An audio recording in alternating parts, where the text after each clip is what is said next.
नमस्कार, स्वागत है आपका हमारी खास पेशकश टैक्स मंत्रा में। मैं हूं आपके साथ पूजा त्रिपाठी और आप देख रहे हैं ईटी नाउ स्वदेश। और इस शो में हम बात करेंगे आपकी टैक्स से जुड़ी छोटी छोटी योजनाओं के बारे में। अगर आपके भी कुछ सवाल हैं तो वो आप हमें भेज सकते हैं।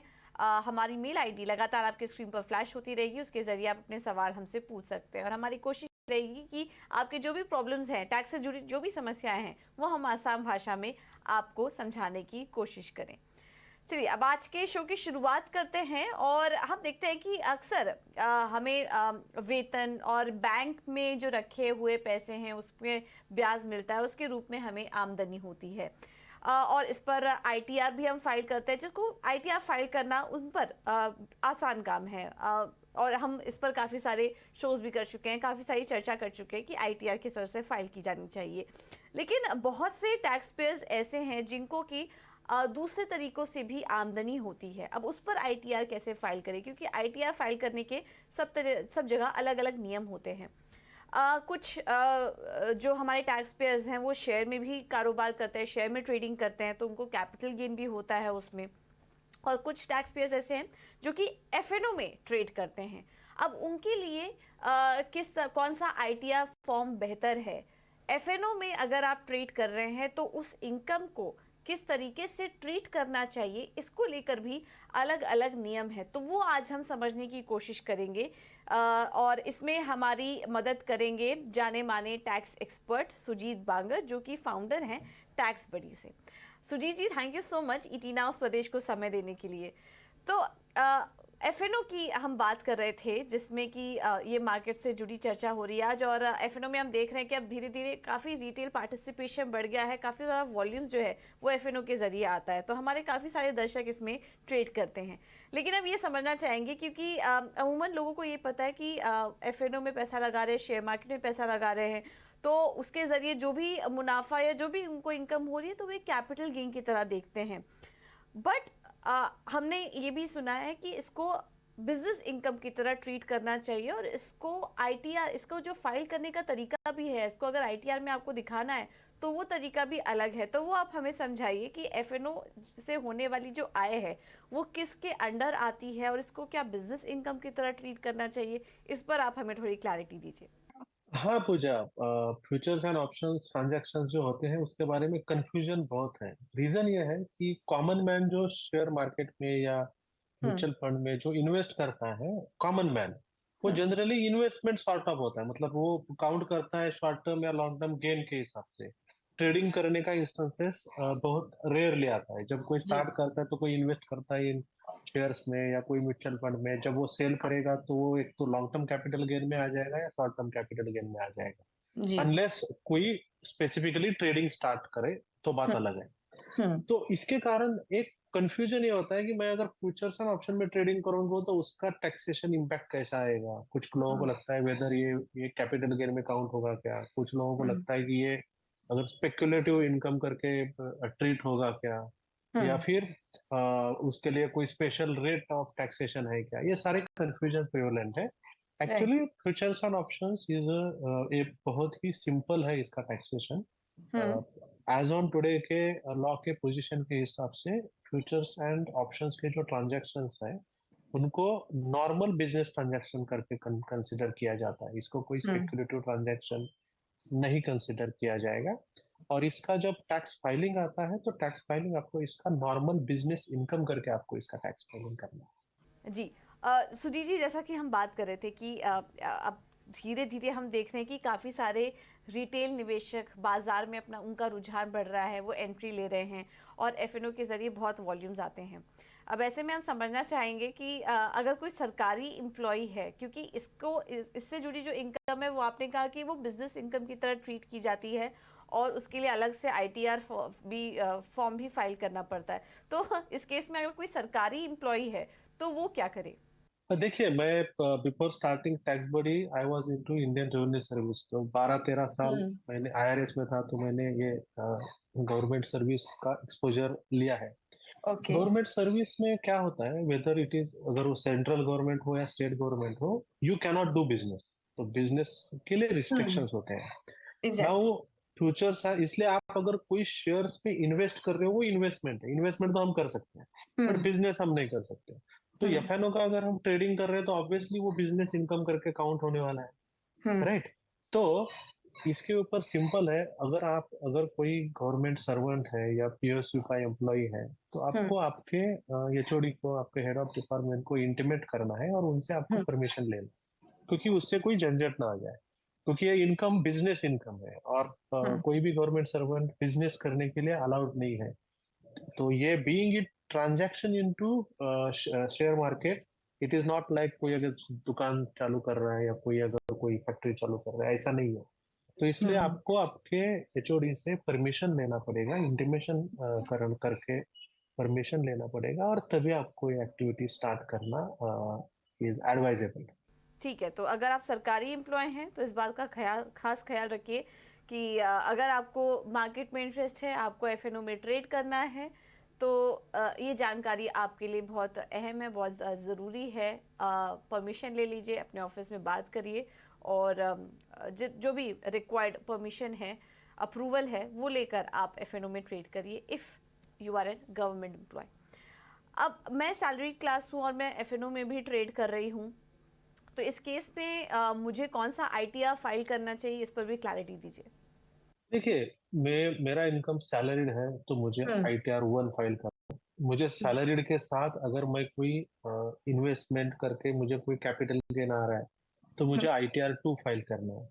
और अगर सैलरीड इनकम के साथ अगर मुझे कोई income from business and profession है तो मुझे आईटीआर 3 फाइल करना है, unless I am going for presumptive. और अगर मैं उस बिजनेस प्रोफेशन के सैलरी है और मेरा अलॉन्ग विद दैट मेरा बिजनेस या प्रोफेशन की भी एक्टिविटी है, लेकिन बिजनेस प्रोफेशन में मैं प्रिजम्पटिव टैक्सेशन की स्कीम लेने वाला हूँ, तो मुझे आईटीआर 4 फाइल करना है। तो ये सिंपल है, ओनली सैलरी इनकम आईटीआर 1।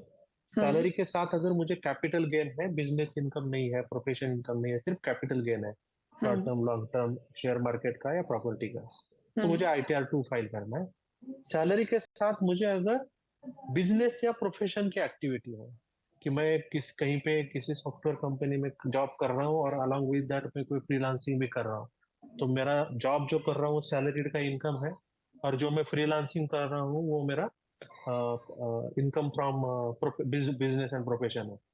मैं सैलरी कर रहा हूँ कहीं पे और अलॉन्ग विद दैट मैं एफएनओ का ट्रेडिंग कर रहा हूँ, तो वो बिजनेस एक्टिविटी है। तो इन दिस केस मुझे आईटीआर 1 या आईटीआर 2 नहीं फाइल कर सकता, फिर मुझे आईटीआर 3 फाइल करना है। और उसमें भी एक नेक्स्ट केस है कि अगर मैं बिजनेस एंड प्रोफेशन की एक्टिविटी में अगर मैं प्रिजम्पटिव टैक्सेशन की स्कीम अवेल करना चाहता हूँ तो मुझे आईटीआर 3 की जगह पे आईटीआर 4 फाइल करना है।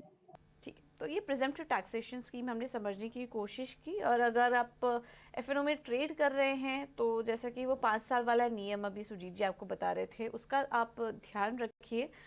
एडवाइजेबल यही है कि अगर आप एफएनओ में ट्रेड करें तो स्कीम में जाने की ज़रूरत नहीं है, लेकिन कुछ केसेस हैं जिसमें कि आप इसको ऑप्ट भी कर सकते हैं, वो आपके ऊपर है। लेकिन ये 5 साल के नियम का ध्यान रखिए। इसके अलावा सुजीत जी ये भी समझना चाहेंगे, एफएनओ में जब हम ट्रेड करते हैं तो उस पर भी हम काफ़ी सारे एक्सपेंसेस इंकर्ड करते हैं। तो ये जो एक्सपेंस हम कर रहे हैं, क्या उसको डिडक्शन के फॉर्म में हम ले सकते हैं, उसको डिडक्शन क्लेम कर सकते हैं हम, जो भी आय हमें हो रही है एफएनओ के जरिए? डिडक्शंस कौन से लिए जाते हैं इसमें ना, तुझा बहुत बड़ा कंफ्यूजन अवेलेबल है। हम क्या करते हैं कि एफएनओ का जो हम ट्रेडिंग करते हैं तो हम सिंपल उसका प्रॉफिटेबिलिटी कैलकुलेट करते हैं सिंपल एंड फिर अगर मुझे एक ट्रांजैक्शन में 10 लाख का प्रॉफिट है, दूसरे ट्रांजैक्शन में 5 लाख का लॉस है और तीसरे ट्रांजैक्शन में 20 लाख का प्रॉफिट है, तो मेरा टोटल प्रॉफिट हो गया 25 लाख का, राइट। नेट प्रॉफिट हो गया 25 लाख का। तो इसमें से सिर्फ लोग अपने ब्रोकरेज या जो ये डायरेक्ट एक्सपेंसेस होते हैं मार्केट रिलेटेड वो डिडक्ट कर लेते हैं, बट प्रैक्टिकली इसमें ये बिजनेस ट्रांजैक्शन है और बिजनेस ट्रांजैक्शन और इसका income business income normal business income करके काम आउट हो रहा है। तो अगर आप एफएनओ का ट्रेडिंग कर रहे हो और अगर मुझे ऐसा अगर ये अभी के एग्जांपल में 25 लाख का मेरा प्रॉफिट आ रहा है तो उसमें से मेरा ब्रोकरेज निकल जाएगा, स्टॉक एक्सचेंज के रिलेटेड जो चार्जेस है वो निकल जाएंगे। लेकिन अपार्ट फ्रॉम दैट जो अदर इंसिडेंटल एक्सपेंसेस है, फॉर एग्जांपल अगर मैं इंटरनेट यूज कर रहा हूँ मेरे ट्रेडिंग के लिए, राइट, तो उस इंटरनेट के जो प्रोपोर्शनेट चार्जेस है, data charges, along with that अगर मैं किसी प्रोफेशनल कोई एडवाइस ले रहा हूँ और on the basis of that advice मैं ट्रेडिंग कर रहा हूँ, तो जो प्रोफेशनल चार्जेस मैं जो पे कर रहा हूँ वो चार्जेस, तो ये सारे जो इंसिडेंटल एक्सपेंसेस हैं directly related to my earning from futures and options, वो मैं डिडक्ट कर सकता हूँ इसमें, और वो करना भी चाहिए।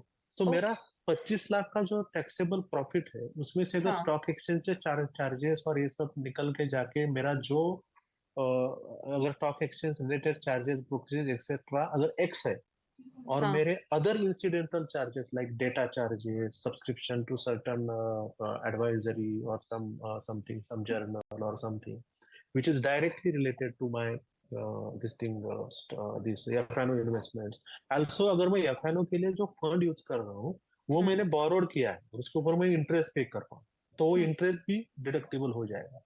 तो अगर ये सारा टुगेदर Y है, stock exchange related charges X है, अदर इंसिडेंटल चार्जेस Y है, और मेरा टैक्सेबल ऑलरेडी जो प्रॉफिट आया है F&O का वो 25 लाख का है, तो 25 lakh minus X minus Y equal to जो अमाउंट आएगी वो मेरा टैक्सेबल प्रॉफिट रहेगा।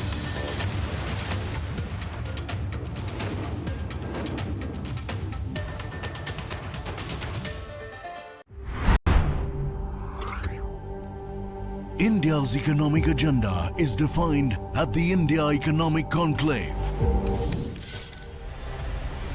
Scripting the roadmap for India, the inevitable superpower. IDFC First Bank presents Times Network India Economic Conclave 2023. Block your seats now. Presenting partner IDFC First Bank, always you first. Associate partner Herbalife. NGO partner Gravitas Foundation. Knowledge partner Amrita Vishwa Vidyapeetham. Associate partner Ekam, a movement for oneness. Planet partner Pernod Ricard India. छत से बरसी भयंकर गर्मी, पानी में सूख गया।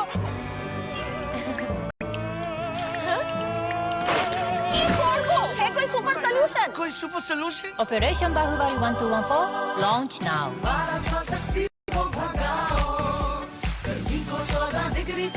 नेरोलैक फार्मा नोडैम plus with Japanese technology, cooling करने वाला water proofing plus, Baahubali of water proofing.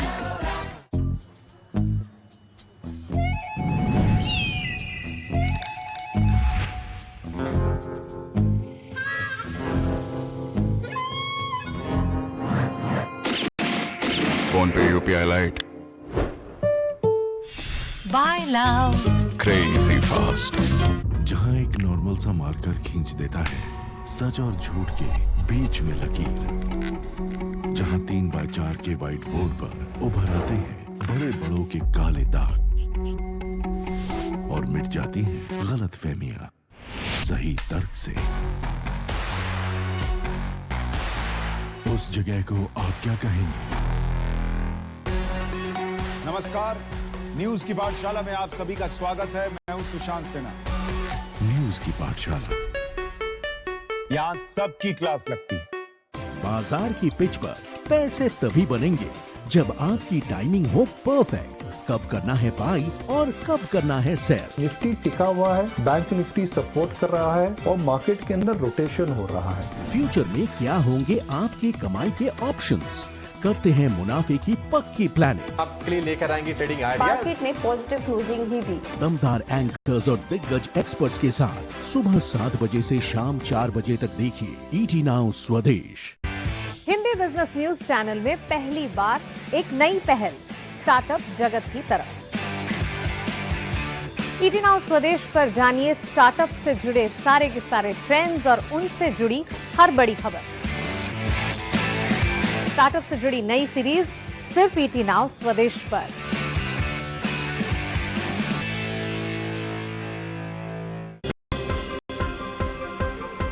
Technical chart हो या फिर एफ&ओ, किस खबर का होगा आप पर कितना असर?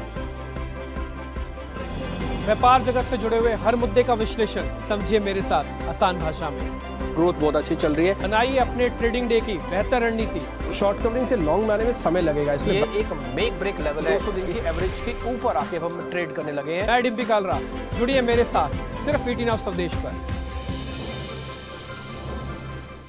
शेयर से लेकर फाइनेंशियल केयर तक, ट्रेडिंग कॉल से लेकर इंडेक्स की चाल तक, क्रूड 105 और 100 के नीचे जाता है तो मार्केट के लिए पॉजिटिव सरप्राइज है। हम आपको बताएंगे कहां है कमाई के मौके। ग्लोबल मार्केट्स में हरे निशान के साथ बंद हुए, काफी अच्छी अपमूव देखने को मिली। करेंगे आपके फायदे की हर वो बात जिससे हो बाजार में आपकी दमदार शुरुआत।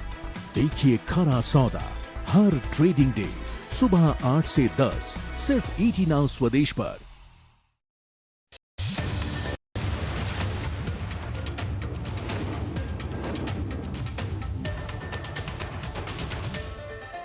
एफएनओ में टर्नओवर कैलकुलेशन के बारे में भी समझाइए।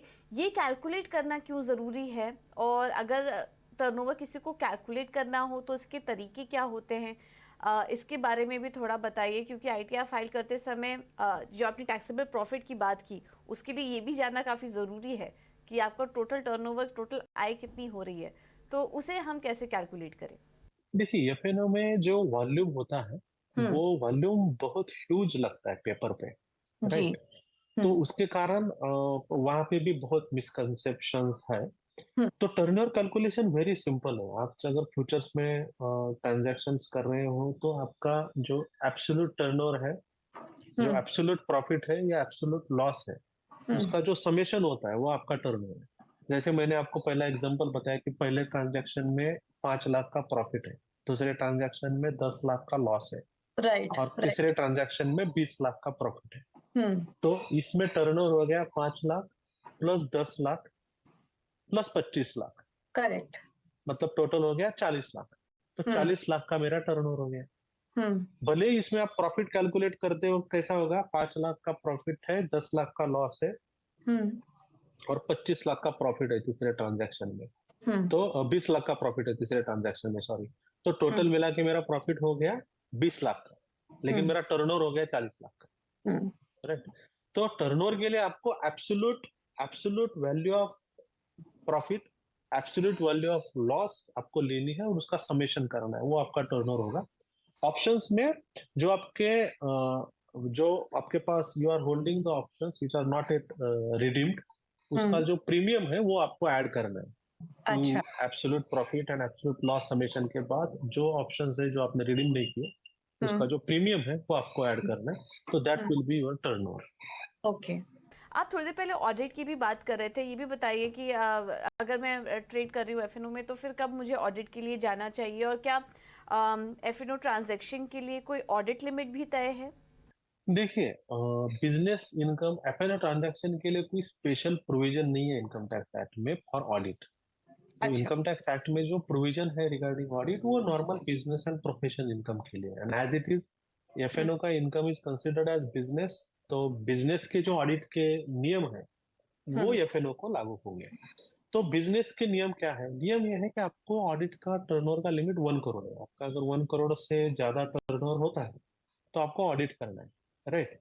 But there is one rider is that कि अगर आपका जो टोटल टर्नओवर सेल है और टोटल जो एक्सपेंसेस है वो 95% of your expenses and 95% of your sale अगर आपका बैंकिंग चैनल से नॉन कैश है, राइट, थ्रू बैंकिंग चैनल है, मींस कैश में नहीं है, या फिर दूसरे शब्दों में बोलना तो लेस देन 5% जो आपका सेल है या फिर लेस देन 5% आपके टोटल खर्चे हैं, वो अगर कैश में है आपके, राइट, तो फिर आपका ऑडिट का टर्नओवर का लिमिट 1 करोड़ न रह के 10 करोड़ हो जाता है।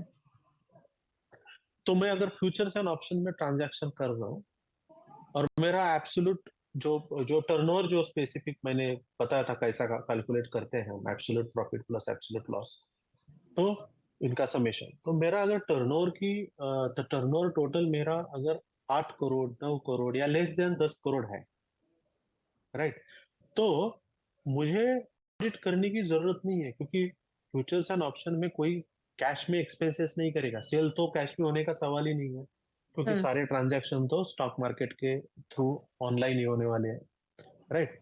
और जो खर्चे हैं वो खर्चों में अगर हमारा कोई भी खर्चा कैश में नहीं है या फिर कैश का खर्चा is less than 5% of the total खर्चा, राइट।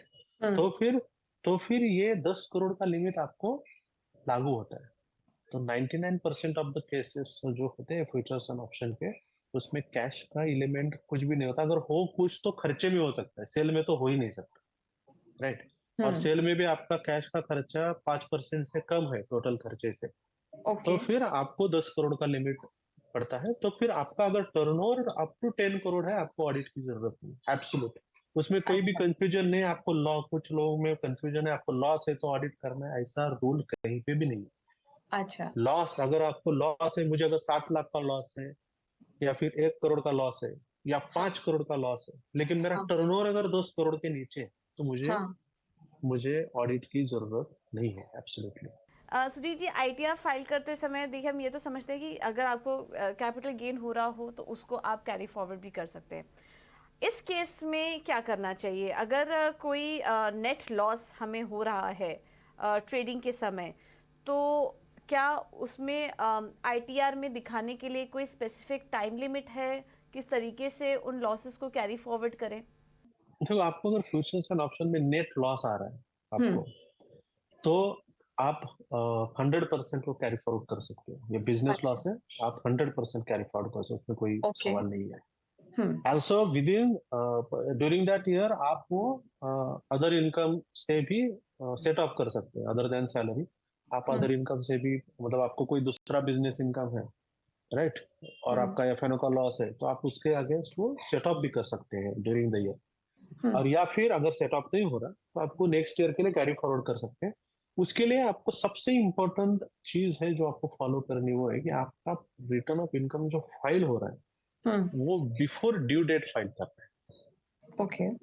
जैसे अभी 31 जुलाई जो ड्यू डेट है, उस 31 जुलाई ड्यू डेट से पहले आपको फाइल करना है। फॉर एग्जाम्पल अगर ऑडिटेबल केस है तो फिर वो ड्यू डेट आगे की आ जाती है, राइट। तो 31 जुलाई की जो ड्यू डेट है उसके पहले आपको, मतलब जो भी ड्यू डेट है, whatever be the due date से पहले आपको रिटर्न फाइल करना है। आप ड्यू डेट से पहले आप रिटर्न फाइल करते हैं और आपके रिटर्न ऑफ इनकम में आप वो लॉस क्लेम करते हैं, उस कॉलम में आप लॉस क्लेम करो वो अमाउंट डाल के, then you are eligible to carry forward that loss. There is not at all any problem to carry it forward to the next year. Only one more thing, what mistakes many people do, which we have find from our clients, कि जो आप F&O का loss carry forward करते वक्त जो return file आप करते हैं, उसमें बहुत बार जो कॉलम होता है ना, वो स्पेकुलेटिव लॉस, अनस्पेकुलेटिव, ये थोड़ा आपको फिल प्रॉपरली करना है लॉस। अगर आप रॉन्गली उसको एंटर करेंगे तो उसके रिपरकशंस थोड़े से बियॉन्ड मैनेजेबल हो जाते हैं, बियॉन्ड कंट्रोल हो जाते हैं। तो इसलिए we need to be very careful, बहुत हमें केयरफुल रहना है जब हम लॉस का रिटर्न फाइल कर रहे हैं, क्योंकि आज लॉस है तो लॉस के ऊपर टैक्स तो नहीं है, लेकिन ये लॉस हमारा फ्यूचर का टैक्स बचा सकता है। मुझे अगर इस साल 25 लाख का लॉस है, नेट लॉस, और अगर मैं कैरी फॉरवर्ड कर रहा हूँ नेक्स्ट ईयर के लिए, और नेक्स्ट ईयर मुझे 1 करोड़ का प्रॉफिट होता है, तो वो 1 करोड़ के प्रॉफिट के आगे से 25 लाख का लॉस सेट ऑफ हो सकता है। तो 25 लाख के ऊपर अगर मैं हायर टैक्स ब्रैकेट में हूँ तो डायरेक्ट मेरा 30% से टैक्स बच रहा है मेरा उसके ऊपर। तो फ्यूचर में उसकी बचत हो सकती है और आप 8 साल तक कैरी फॉरवर्ड कर सकते हो। तो इसलिए बहुत ध्यान से रिटर्न फाइल करना है, कॉलम्स प्रॉपरली फिल होने चाहिए, लॉस अमाउंट प्रॉपरली क्लेम होनी चाहिए, और लॉस आप सिर्फ आईटीआर 3 में क्लेम कर सकते हो, तो आपको आईटीआर 3 फाइल करना है। चलिए सुजीत जी, एक आखिरी सवाल। अब गेन तो कितना हो रहा है मार्केट में, इसका तो हम अंदाज़ा नहीं लगा सकते, लेकिन उसके बाद भी मतलब अगर गेन्स में हो रहे, किसी को एडवांस टैक्स उस पर देना हो, तो फिर उस पर नियम क्या कहते हैं? देखिए, आपको प्रिजम्पटिव टैक्सेशन की स्कीम अगर आप लेते हो बिजनेस में, तो आपको एडवांस टैक्स 15 मार्च को भरना है। तो उसमें आपको regular monthly quarterly advance tax भरने की जरूरत नहीं। 15 मार्च को डायरेक्टली आप एक ही इंस्टॉलमेंट में एडवांस टैक्स ये कर सकते हो, भर सकते हो। लेकिन अगर आप regular business non presumptive taxation की स्कीम नहीं लेने वाले, तो in that case each quarter, her quarter को आप एडवांस टैक्स आप भरिए, ये एडवाइजेबल है। अभी एफएनओ में ये है कि नोबडी कैन प्रेडिक्ट कि आगे मुझे प्रॉफिट होगा या लॉस होगा।